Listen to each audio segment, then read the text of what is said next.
labarin da gaskiya zo a gurina, ka dakata domin na sauke kayana. Labarin ba za na baka awanni ba,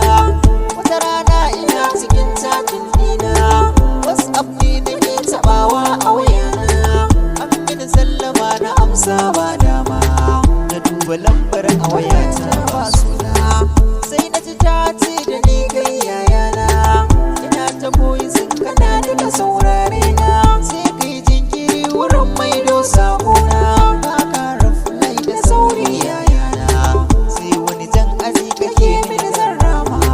dan mamace ce ni mai hakurin fama, ni kuna dakata ina sauraron ta, da tunanin ina ta samu lambata, wace ce take yawan surutunta, bata san aiki nake yi a wayata,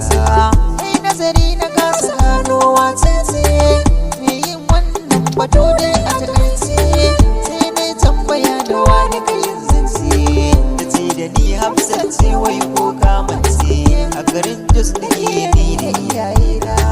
amma wa kike ta nema kan wasa, ni na tambaya da saurin magana ta, domin Jos ina ta jin sunayenta, hanyar ta ma ba zan iya nuna ta,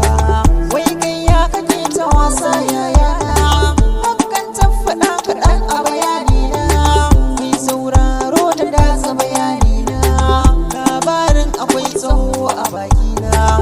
ta ce dakata anan ke kan wasa, ni ɗin Nura ne sunana 'yan mata, ni ne autan gida ba kan wasa, gidin ne kina kira na yayana,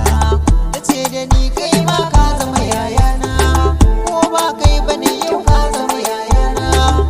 muka saba babu dare ba rana, kullum dai tana kira na yayana, ko yaushe tana kira na yayanta, in amsa da hanzari na zancenta,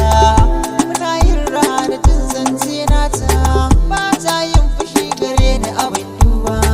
mai sauraro na datsa bayanina, wata rana ina a zauna a gefe na, garin kwaki na sanya gefe na, domin zan ji daɗin sanya wasu fila, ranar ba wuta ana da ɗayin rana, sannan ba kuɗi ina maleji na fito ne ina shin iska na, wayata ta yi lubare ta tuma, karace nake ta jican arzikina, yankin ne yake da tashi a wayana, na ɗauko wayar lambar san ba suna, sai na ɗaga na sallama halayya na, aka amsa na sallamar kana jina,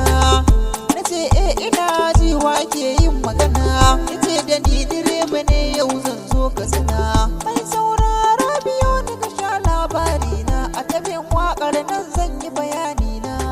zan faɗi yadda muka yi da direba na.